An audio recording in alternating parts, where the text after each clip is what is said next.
Hello guys, welcome back to my YouTube channel. അപ്പോൾ ഇന്നത്തെ നമ്മുടെ വീഡിയോ ഒരു ട്രാവലിംഗ് വ്ലോഗാണ് ഫ്രം ദുബായ് ടു ജപ്പാൻ. അപ്പോൾ welcome to the travelling vlog. നമ്മൾ ദുബായ് എയർപോർട്ടിലെത്തി. നമ്മുടെ ഫ്ലൈറ്റ് ശരിക്കും Dubai to Doha, Doha to Tokyo, ജപ്പാനാണ്. ജപ്പാനിലെ ഹെനഡ എന്ന് പറഞ്ഞിട്ടുള്ള എയർപോർട്ടിലേക്കാണ് നമ്മൾ പോകുന്നത്.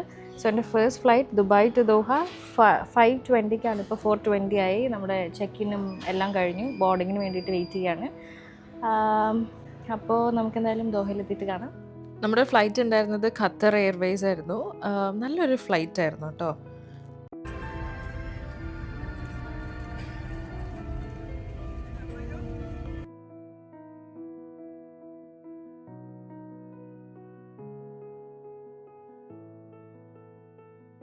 നമ്മളിതാ ദോഹയിലെത്തിയിട്ടുണ്ട്. ഒരു ഉറക്കം കഴിഞ്ഞ് എണീറ്റപ്പോഴത്തേനും ദോഹ എത്തി. നമ്മളിപ്പോൾ നമ്മൾ ദോഹയിലെത്തിയിട്ടുണ്ട്. നമുക്ക് ദുബായിൽ നിന്ന് ശരിക്കും ദോഹയിലേക്ക് 1 hour എടുക്കുള്ളൂ കേട്ടോ. ഒന്ന് ഉറങ്ങി എണീറ്റപ്പോഴത്തേനും നമ്മൾ ദോഹ എത്തി. ഇനി ഇവിടെ നിന്നൊരു 3 hours ലേ ഓവർ ഉണ്ട്. അത് കഴിഞ്ഞിട്ടാണ് അടുത്ത ഫ്ലൈറ്റ് ഉള്ളത്. സത്യം പറഞ്ഞാൽ നമ്മൾ ഇറങ്ങിക്കഴിഞ്ഞിട്ട് കണക്ഷൻ ഫ്ലൈറ്റ് ഞാൻ ഇതുവരെ എടുത്തിട്ടില്ല. അപ്പോൾ അതുകൊണ്ട് എനിക്ക് ഇതിൻ്റെ പരിപാടികളൊന്നും അത്ര അറിയത്തില്ല.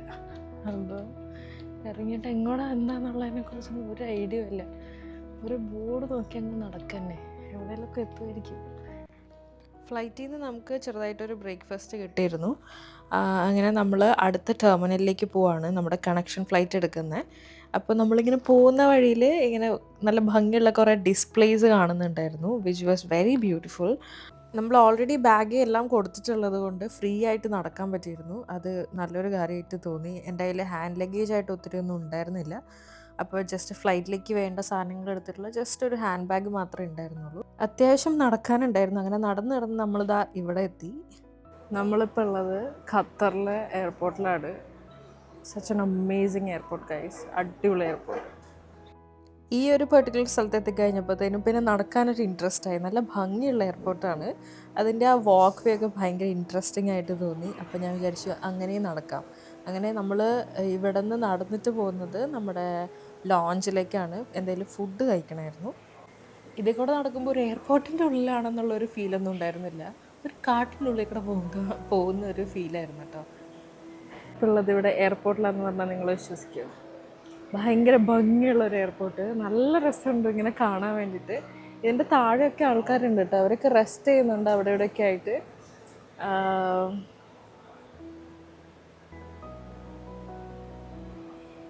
അത് കാണുന്നുണ്ടോ? അവിടെയൊക്കെ ആൾക്കാർ റെസ്റ്റ് ചെയ്യുന്നതാണ്. നല്ല ഭയങ്കര ഭംഗിയുള്ളൊരു സ്ഥലം. So and it's A different experience. നമ്മളിപ്പോൾ ഇവിടെ നേരെ ലോഞ്ചിലേക്കാണ് പോകുന്നത്. ലോഞ്ചിൽ എൻ്റെ കൊളീഗ് ഉണ്ട് ബഹ്റൈൻ എന്നുള്ളത്. അപ്പോൾ നമ്മൾ ആളെ മീറ്റ് ചെയ്യണം, എന്തെങ്കിലും കഴിക്കണം, നല്ല വിശപ്പുണ്ട്. അപ്പോൾ നമുക്കിവിടെ ലോഞ്ചിലേക്ക് പോകാം.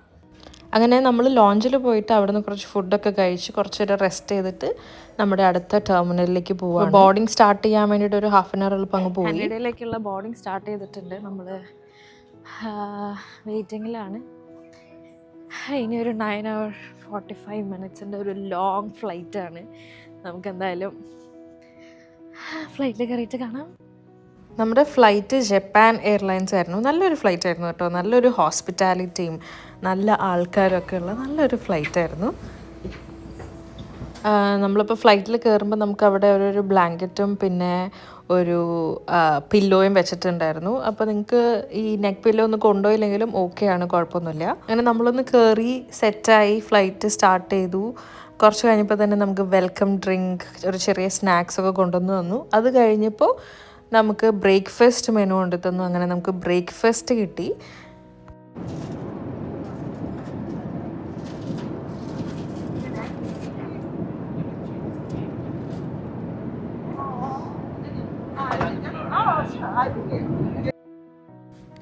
അപ്പോൾ ഫ്ലൈറ്റിൽ എൻ്റെ കൂടെ നാസറൊക്കെ ഉണ്ടായിരുന്നു. ആൾ ബഹ്റൈനിൽ നിന്നുള്ള എൻ്റെ കൊളീഗാണ്. അതുപോലെ കുവൈറ്റിൽ നിന്നുള്ള വിനീതും ഉണ്ടായിരുന്നു. നമ്മളെല്ലാവരും ഖത്തർ കണക്ഷൻ ആയതുകൊണ്ട് ഖത്തറിൽ നിന്ന് ഒറ്റ ഫ്ലൈറ്റിലാണ് പോകുന്നത്.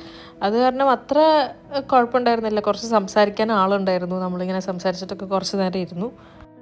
അങ്ങനെ നമ്മൾ ബ്രേക്ക്ഫാസ്റ്റ് ഒക്കെ കഴിച്ച് കുറച്ച് കഴിഞ്ഞപ്പോഴത്തേനും ഫുൾ ലൈറ്റൊക്കെ ഓഫ് ചെയ്ത് നല്ല ഉറങ്ങാൻ പറ്റുന്ന ഒരു വൈബാക്കി തന്നു. അങ്ങനെ നമ്മളെല്ലാവരും കിടന്ന് ഉറങ്ങി.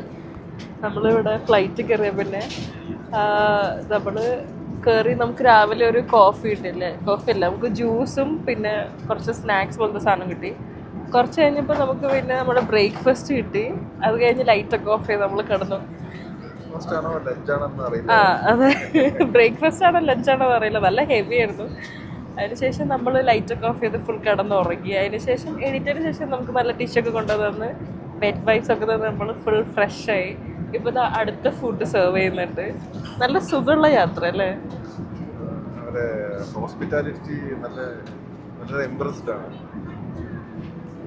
ജാപ്പനീസ് ഹോസ്പിറ്റാലിറ്റി ഭയങ്കര ഫേമസ് ആണല്ലോ, അത് ശരിക്കും നമുക്ക് ഫീൽ ചെയ്യുന്നുണ്ട്.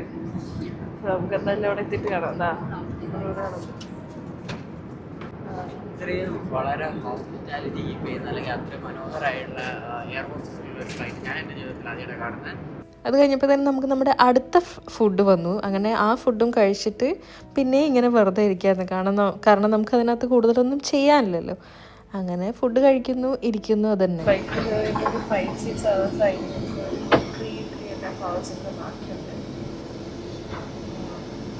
ഫുഡ് കഴിക്കുന്നു, ഉറങ്ങുന്നു, ഫുഡ് കഴിക്കുന്നു, ഉറങ്ങുന്നു തന്നെയാണ് അവസ്ഥ. അപ്പോൾ കുഴപ്പമില്ല. ഫ്ലൈറ്റൊക്കെ കുറച്ചുകൂടെ സ്പീഡ്, ലെഗ് സ്പേസ് ഒക്കെ ഉണ്ട്, കുറച്ചുകൂടെ കംഫർട്ടബിൾ സീറ്റ്സ് എല്ലാം ഉണ്ട്. നമ്മളപ്പോൾ ഒരു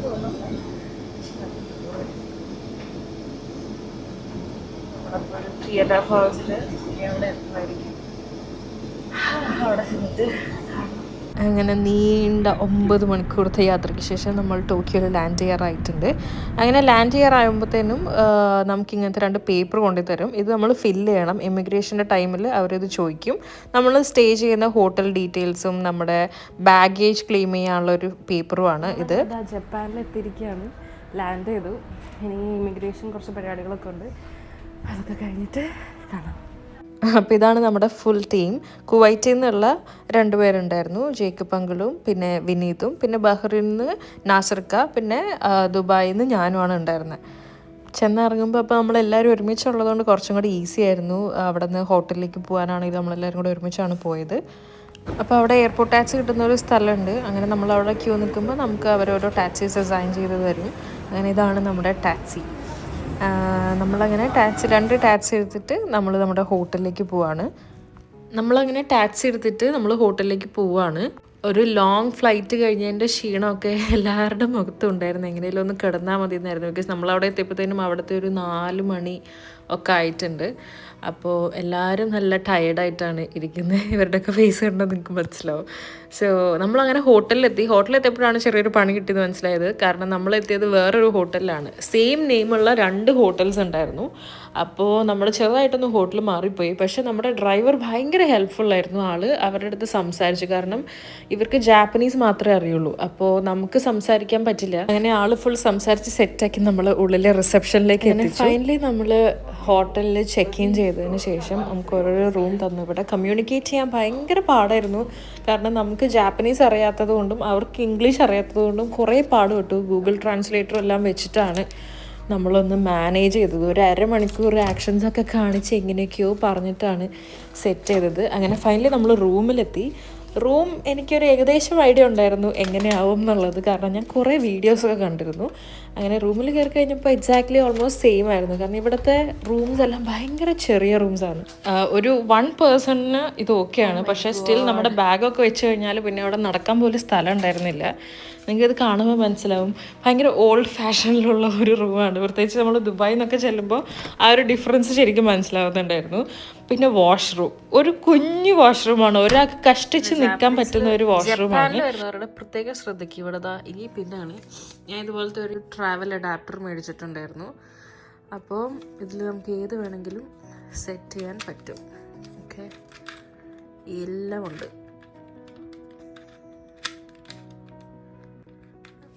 ഇവിടെ എല്ലാം ജാപ്പനീസിലാണ് കേട്ടോ എഴുതിയിരിക്കുന്നത്. ഇവിടെ എത്തിക്കഴിഞ്ഞപ്പോൾ ചെറുതായിട്ട് പിന്നെ വിശക്കാൻ തുടങ്ങി. അപ്പോൾ ഇവിടെ 24 hours ഓപ്പൺ ആയിട്ടുള്ള കുറേ സൂപ്പർ മാർക്കറ്റ് ഉണ്ട്. 7-Eleven, ഫാമിലി മാർട്ട് എന്നൊക്കെ പറഞ്ഞിട്ട്. സോ നമ്മൾ തൊട്ടടുത്ത് തന്നെ ഹോട്ടലിൻ്റെ സൈഡിലുണ്ടായിരുന്നു. അങ്ങനെ അവിടെ പോയിട്ട് കഴിക്കാനൊരു ചെറിയ റോൾ എടുത്തു. പിന്നെ ജസ്റ്റ് അതൊന്ന് മൊത്തത്തിൽ കണ്ട് അങ്ങ് പോയി. ഇവിടെയൊക്കെ ഇങ്ങനെ കുപ്പികൾ വെച്ചിട്ടുണ്ടാവും സൂപ്പർ മാർക്കറ്റിൽ. അത് ഭയങ്കര ഡിഫറെൻ്റ് ആയിട്ട് തോന്നി, കാരണം യൂഷ്വലി നമ്മളിങ്ങനെയൊന്നും കാണാറില്ലല്ലോ. അങ്ങനെ അവിടെ നിന്ന് നേരെ ഫുഡ് മേടിച്ചിട്ട് റൂമിലേക്ക് പോയി. Welcome to Tokyo. അപ്പം നമ്മൾ വലിയൊരു ട്രാവലിംഗ് ഒക്കെ കഴിഞ്ഞ് നമ്മളിതാ ഹോട്ടലിലെത്തി, ചെക്ക് ഇൻ ചെയ്തു, ഒന്ന് സമാധാനമായിട്ട് ഇപ്പോൾ റൂമിലിരിക്കുകയാണ്. സോ ജേർണി എങ്ങനെ ഉണ്ടായിരുന്നു എന്ന് ചോദിച്ചാൽ നല്ലതായിരുന്നു. ഇത്രയും വലിയൊരു ലോങ് ഫ്ലൈറ്റ് ആയിരുന്നെങ്കിൽ പോലും അതിൻ്റെ ആ ഒരു ടയേർഡ്നെസ് ഒന്നുമില്ല. നല്ല കംഫർട്ടബിൾ ജേർണി ആയിരുന്നു. നമ്മുടെ ദുബായ് ടു ദോഹ ഒരു 1 hour ഉണ്ടായിരുന്നു. അവിടെ നിന്ന് ഒരു 3 hours ലേ ഓവർ കഴിഞ്ഞിട്ട് പിന്നെ ഒരു 9 hour 45 minutes ഒരു ഫ്ലൈറ്റ് ആയിരുന്നു ഫ്രം ദോഹ ടു ജപ്പാൻ. അത് സാധാരണ എനിക്ക് ഫ്ലൈറ്റ് ജേർണീസൊക്കെ കുറച്ച് ടയറിങ് ആവാറുണ്ട്. ഇത് പക്ഷെ ഭയങ്കര കംഫർട്ടബിൾ ആയിരുന്നു. എൻ്റെ ആദ്യത്തെ ലോങ് ഫ്ലൈറ്റ് ആണ്.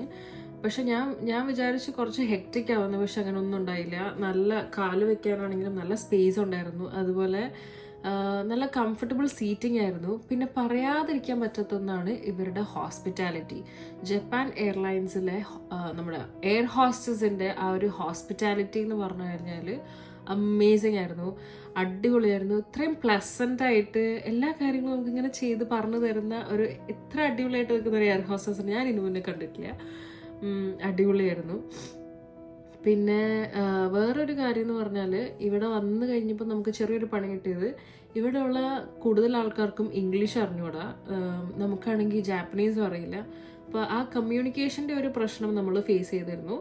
ഇവിടെ വന്നപ്പോൾ ഹോട്ടൽ ചെറുതായിട്ടൊന്ന് മാറിപ്പോയി. അപ്പം നമ്മൾ എൻ്റെ ബഹ്റൈനിൽ നിന്നും കുവൈറ്റിൽ നിന്നുള്ള കുറച്ച് കൊളീഗ്സ് ഉണ്ടായിരുന്നു. നമ്മളെല്ലാവരും കൂടെ ക്യാബിനാണ് വന്നത്.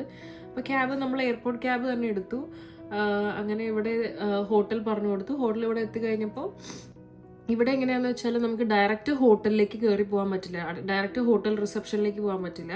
അതിന് മുന്നേ നമ്മളിങ്ങനെ പറയണം, ഇന്ന റിസർവേഷൻ ഉണ്ട്, ഇന്ന റൂം ഇങ്ങനെ ഇതാണെന്ന് പറയുമ്പോൾ ഇവർ നമ്മളെ അലൗ ചെയ്യും ഉള്ളിലേക്ക്. അവിടെ ചെന്നിട്ട് നമ്മൾ ബാക്കിയുള്ള കാര്യങ്ങളൊക്കെ കൊടുത്തിട്ടാണ് റൂം കിട്ടുന്നത്.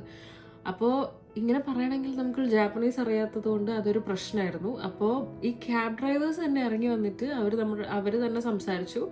അപ്പോൾ ഇങ്ങനെ പറഞ്ഞപ്പോൾ അവിടെ റൂമില്ല, കാരണം നമുക്ക് ഹോട്ടൽ മാറിപ്പോയി. അത് കഴിഞ്ഞ് പിന്നെ അവർ തന്നെ എല്ലാവരോടത്തും അവിടുത്തെ ഹോട്ടലിൻ്റെ ആൾക്കാരുടെ അടുത്ത് സംസാരിച്ച് ആ സെയിം പേരിൽ 2 ഹോട്ടലുണ്ടായിരുന്നു. അങ്ങനെ മറ്റേ ഹോട്ടലിനെ അവർ കോൺടാക്ട് ചെയ്ത് അവർ പറഞ്ഞു ഓക്കെ ഇവിടെ ആണെന്നുള്ളത് പറഞ്ഞിട്ട് ആ ക്യാബ് ഡ്രൈവേഴ്സ് നമ്മൾ ഇവിടെ കൊണ്ടാക്കി തന്നു. അവർ പിന്നെ എക്സ്ട്രാ ചാർജസ് ഒന്നും മേടിച്ചില്ല. അപ്പോൾ അവർ തന്നെയാണ് എല്ലാവരും ഈ ഹോട്ടലിൻ്റെ ആൾക്കാരുടെ അടുത്ത് സംസാരിച്ചത്, നമ്മളെ ഉള്ളിൽ കയറ്റിയതൊക്കെ അവരാണ്. അപ്പോൾ അത് ഭയങ്കര ഹെൽപ്ഫുള്ളായിരുന്നു. ഭയങ്കര നല്ല ആൾക്കാരാണ് ഇവിടുത്തെ, ഭയങ്കര ഹെൽപ്ഫുള്ളാണ്. ഇത് എയർപോർട്ടിൽ നിന്ന്, അതായത് നമ്മുടെ ഫ്ലൈറ്റിൽ നിന്നാണെങ്കിലും നമ്മൾ ഇറങ്ങി കഴിഞ്ഞിട്ടാണെങ്കിലും നമുക്ക് ഈ ഭയങ്കര ഹെൽപ്ഫുള്ളായിട്ടുള്ള ആൾക്കാരെയാണ് കാണാൻ പറ്റുന്നത്. അപ്പോൾ അത് വലിയൊരു പ്ലസ് പോയിൻ്റാണ്. പിന്നെ നമുക്ക് കുറച്ച് ബുദ്ധിമുട്ടുള്ളത് ഈ കമ്മ്യൂണിക്കേഷൻ പ്രശ്നത്തിലാണ്. അപ്പോൾ നമ്മൾ ട്രാൻസ്ലേറ്ററൊക്കെ വെച്ച് അഡ്ജസ്റ്റ് ചെയ്യും. പിന്നെ ഇവിടെ ആണെങ്കിലും കൂടുതലെല്ലാം എഴുതിയിരിക്കുന്നത് ജാപ്പനീസിലാണ്, ഇംഗ്ലീഷിൽ എഴുതിയിട്ടുള്ളത് കുറവാണ്. അപ്പോൾ അങ്ങനെ 1-2 പ്രശ്നങ്ങൾ വെച്ചാൽ ഇതുവരെ സോ ഫാർ സോ ഗുഡ്. അപ്പോൾ നമുക്ക് ജപ്പാൻ്റെ കൂടുതൽ വിശേഷങ്ങളുമായിട്ട് ഇനിയുള്ള വീഡിയോസിൽ കാണാം. അപ്പോൾ അതുവരെ